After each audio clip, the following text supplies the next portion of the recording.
illallah, la ilaha illallah. Syedaralun, baru-baru ini viral jenazah di Kediri, Jawa Timur tidak ada yang mengantarkan ke kuburan. Terlihat dalam rekaman video yang beredar di media sosial, jenazah tersebut diantarkan oleh perangkat desa dan tidak terlihat iring-iringan atau rombongan dari para tetangga atau warga sekitar. Menurut informasi dari caption Instagram @terangmedia bahwa kabar meninggalnya jenazah tersebut sudah diumumkan. Tetapi para tetangga tidak ada yang mendengar sehingga para perangkat desa yang turun tangan. Ia juga menambahkan bahwa beliau semasa hidupnya jika ada tetangga atau orang yang meninggal, ia tidak pernah datang.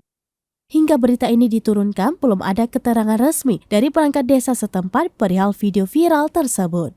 La ilaha illallah, la ilaha illallah.